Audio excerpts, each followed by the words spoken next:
ሰን በሩን ክፈትልኝ፣ መጥቻለሁ። ማውራት አለብን። ሰን በጣም አስቸኳይ ጉዳይ ነው፣ ማውራት አለብን። ኡፍ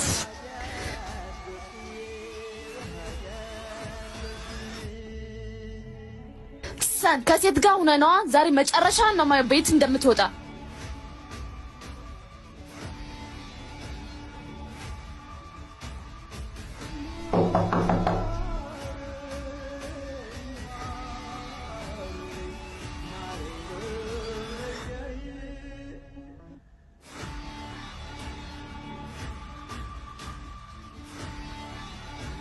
በጣም ይቅርታ። ትዕግስት የለሽም አይደል? ነይ ግቢ።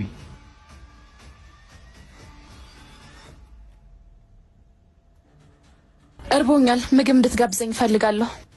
እሺ ምንድን ነው የምትፈልጊው? ደውዬ ልዘዝልሽና ያምጡልሽ። አይ አንተ ሰርተህ እንድትጋብዘኝ ነው የምፈልገው።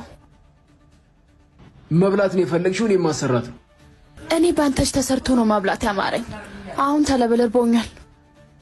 እየቀለድሽ ነው እንዴ? እኔ እኮ አንድም ቀን እንኳን ምግብ ሰርቼ አላውቅም። እንዴትም አድርገህ ስራ አያገባኝም።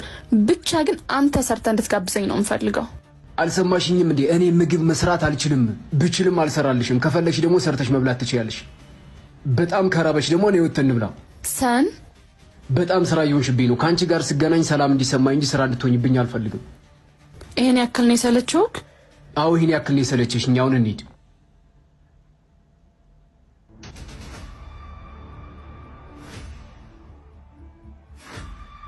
ኧረ ቀስ እባክሽ። እንዲህ ከምትሰቃይ የሴት ጫማ አታረግም? እና የወንድ ነው ያደረኩት። ይሄ እኮ ሃይ ኳሊቲ ያላቸው ሴቶች የሚያደርጉት ጫማ ነው። እሺ የሴቶች አላልኩም፣ የሴት ጫማ ነው ያልኩሽ። ቁመ ከምታይኝ ወይ ጫማዬን ሰርልኝ ወይ ፖርሳዬን ያዝልኝ። አባቴ እሱን አላስተማረኝም። እንኳን ቦርሳ እናቴ ከጀርባ ያዘለችውን አገልግል እንኳን አያግዛትም ነበር። እናቴ ከሱ 4 ጫማ ከኋላውና ነበር የምትከተለው። ሰን የድሮ ዘመን ሰው ነህ እንዴ? ባደረገልኝ ደስ ይለኝ ነበር፣ እስከ ክብሬ በዛው በቀረው። የድሮ ስርዓት በተለይ ለአሁን ሴትና ወንዶች ወጣቶች እንደ ክትባት ያስፈልጋቸዋል። ተመልከች እስኪ፣ ሴቷ ከፊት ናት፣ ወንድየው ደግሞ የሴቷን ቦርሳ ይዞ ከኋላ ይከተላል። ሰን ግን ደህና ነህ? በጣም እኮ ነው የምታሳዝነኝ። የዘነጥሽ መስሎሽ ለተዝረከረክሽው ለራስሽ ይዘኝ።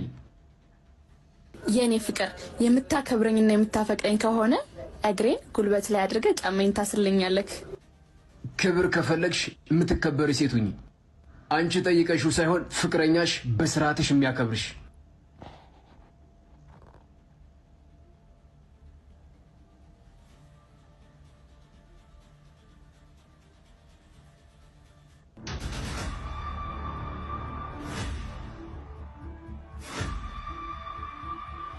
እስካሁን ካየኋቸው ውብ ነገሮች ሁሉ አንቺ ትለያለሽ።